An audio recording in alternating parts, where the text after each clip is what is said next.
What is denied by many people but it is actually real? Story 1. That lack of sleep is a major public health problem not getting the attention it deserves. Modern life glorifies not getting a full 8 hours a night, when in fact, lack of sleep is linked to diabetes, heart disease, some cancers, depression, and more. Story 2. Recycling is a sham propelled by the plastics industry. The solution is to stop using so much plastic, not say, oh well, I'll recycle it, as the vast majority of recycled trash isn't actually recycled. The plastics industry has spent millions for Americans to have this mentality that it's okay as long as we recycle. Story 3. Sugar is poisoning us, saying this as a sugar addict. Clarification. I am referring to refined sugars, in the quantities that it is in our diets. Some glucose is necessary for the body to not only function well, but to survive. This glucose need is far overshot by the American diet. Story 4 might seem an obvious answer, but it genuinely astonishes me that people think the Earth isn't round, but flat. Today, in 2024. Although it's always funny when a flat earther group set their own experiments up to prove the world is flat, then posts it online with no self-awareness of how ridiculous they look when they're proven wrong. Story 5. That not all wasps are jerks. A lot of wasps are parasites and predators of disease-carrying insects and various crop pests. Then there are fig wasps, which are responsible for fig trees being able to reproduce. So overall, the world might be worse off without wasps. The yellow jackets can fuck off though. Edit. Sorry I got auto-corrected from fig to fighting. Autocorrect is wild, lol. Story 6. Controversial 1. When it comes to dogs, breeding matters. I have 2 rescue mutts. I love them more than anything else, and I'd never change it for the world. However, I have also worked with purebred dogs, training and pet sitting, and certain breeds are just so much less prone to behavioral issues. Again, I love my dogs, but certain breeds are definitely better for certain circumstances. Story 7. That success, or lack of, has a lot to do with luck. You don't choose your strengths or flaws. You don't choose your gender, your ethnicity, or your physical appearance. You don't get to choose where or when you were born, who nurtures you, and who will influence your life growing up. The list goes on. Sorta goes with the good old free will is an illusion argument, so feel free to disagree. Story 8. Being disabled massively fucks you over in life. I'm 20 with 2 medical conditions. I went to 2 schools. One was made specifically for people with a certain type of condition. The other was not and did not understand me and my needs. I've had about 5 jobs, which were mostly short volunteer opportunities which I was paid for. None of them are in the field I want to be in. I had to edit my resume to make sure future employers know that I am not job hopping. I've been to multiple programs that are designed for people with my primary condition to get help getting used to college and work life. I was denied from one of them due to my secondary condition. I was also almost denied access to an attraction at an amusement park because of my primary condition. I went on attractions that are likely more dangerous than what I was trying to do. I am currently on SSI, which causes its own problems as they want to lower my check as fast as they can, despite me having a permanent condition which has no cure. I also have to be careful with what I eat and do because of my secondary condition, since emergency services cannot administer my emergency medication in my area. I also cannot drive and need to use public transportation to go anywhere without a family member. On top of that, some people are too busy on their phones to realize that I am about to cross, or that I'm waiting to cross. FYI, waving at someone with a white and red stick, proper name is cane, does not do anything as we usually cannot see you waving. Lol. This is longer than I thought. I know that there are worse things in the world, but this is what primarily affects me. Story 9. Food, allergies, and sensitivities are real. Discovered our oldest daughter had a problem with gluten. If we had pizza or pasta for dinner, we'd wake to the sound of her throwing up a couple hours later. Family doctor said she was not celiac but might have a sensitivity to gluten. Stopped feeding her gluten, and problem solved. For years I have had people say going gluten-free is a fad, or if you are not celiac, you don't have a problem, etc. It has made me somewhat hostile to the food allergy gatekeepers. Did some people jump on gluten-free for non-sensitivity reasons?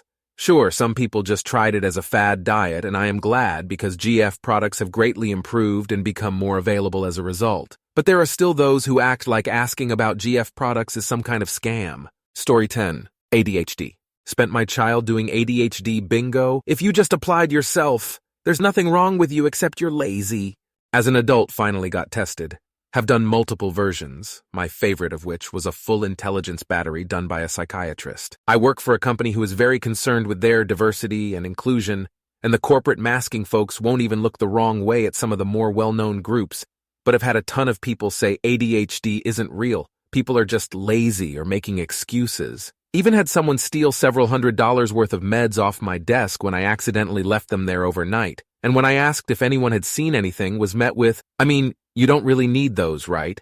Everyone has trouble focusing. I now try to advocate for myself without being obnoxious about it. When appropriate and germane to conversation, I will mention that I have ADHD and make sure to reference it as a disability.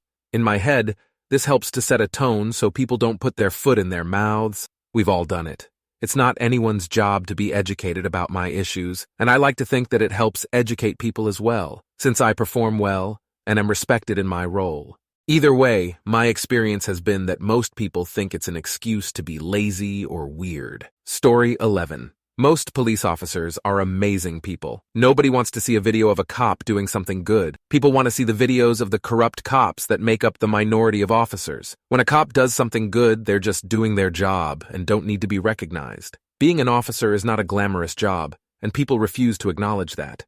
As the son of a respectable officer, seeing all the biased hate is just sad. Story 12. I believe depression is legitimate, but I also believe that if you don't exercise, eat nutritious food, get sunlight, get enough sleep, consume positive material, surround yourself with support, then you aren't giving yourself a fighting chance. Jim Carrey. Story 13. We have a housing shortage in most high-demand cities in the U.S. Why are young people in San Francisco and Boston finding it impossible to afford their own place? Why is the rent so damn high? It's not because landlords suddenly got greedier. They've always been maximally greedy. It's not because corporations are buying up the homes. They own less than 1% of the stock. It's not Airbnb. They aren't helping, but they are a tiny part of the market and the problem predates them. It's not because we don't have enough renter protections. They're good, but don't do anything for affordability. It's not because young people aren't making enough. They're actually, finally, making a lot more than their parents did. It's because NIMBYs in these cities basically outlawed new housing construction a generation ago. So more and more people are fighting over a smaller and smaller pool of homes. Story 14. Any religious belief is socially accepted denial of the reality. Countless religions and gods have died because no one believes in them anymore. They have been simply claimed as cultural events in human history. And every time, just like it is now with nowadays religions, it's about our human ego, the denial of the acceptation that in the grand scheme of things, we are nothing. There will be no afterlife specific to each religion. There will be no hell for the worst scum. We just can't accept that there is an absolute ending.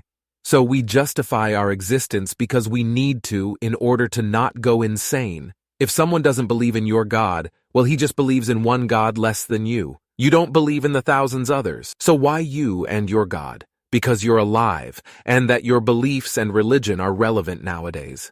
Story 15. Pit bulls are fighting dogs. The whole nanny dog thing is a false narrative some woman of the Pit Bull Club way back when came up with, and people just ran with it. You'd think this is common sense, but I see way too many people defending pits anytime they're in the news for mauling children, livestock, their pet siblings that they grew up with, etc. Yes, how you raise a dog is important, but genetics will always trump training.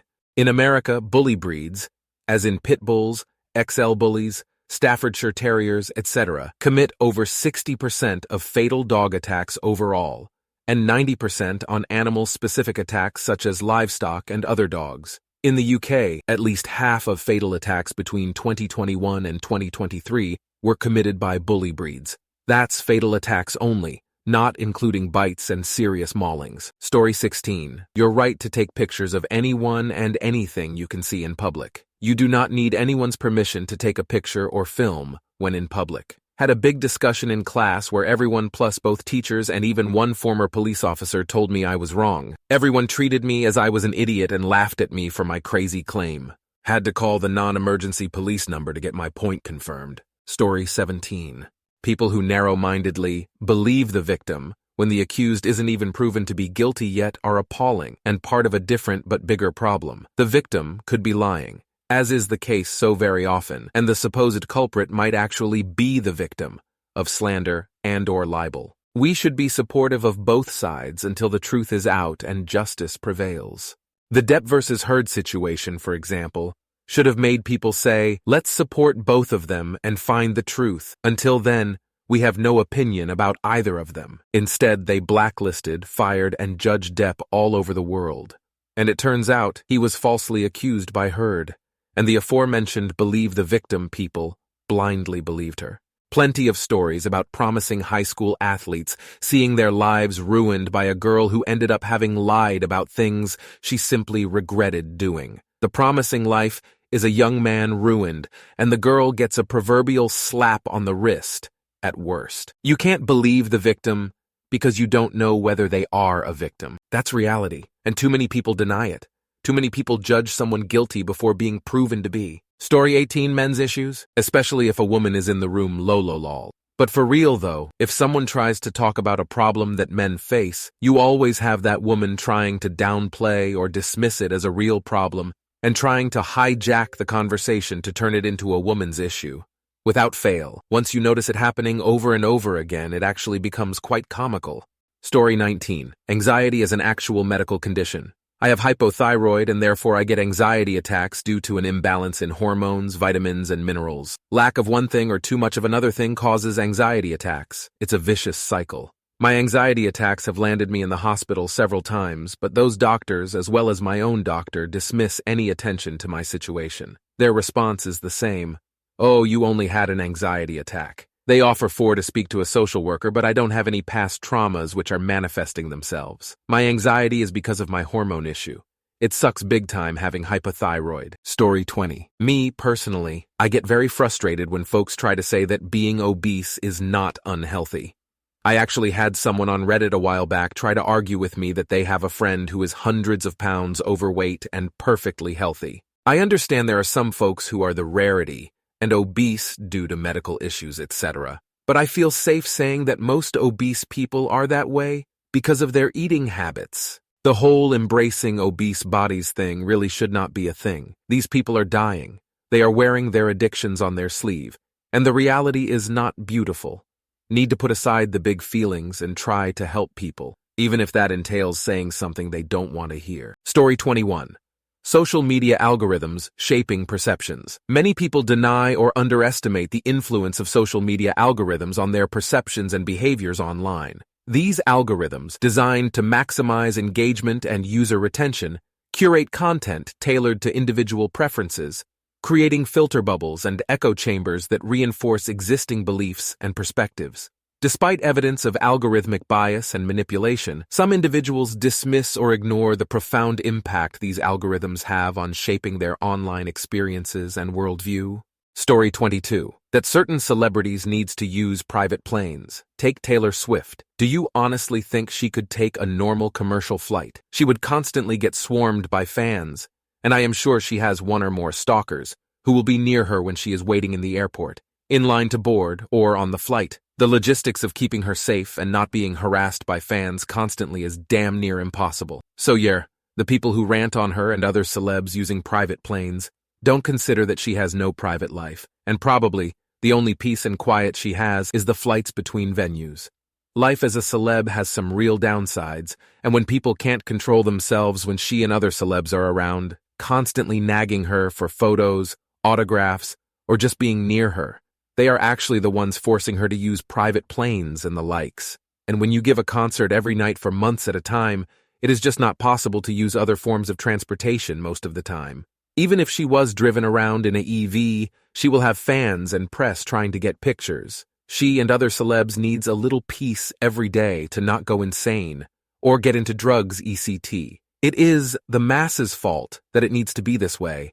And the electronic age and internet age has certainly not made that better, because now everyone can see where she is at any given time. That was not the case just 25 years ago.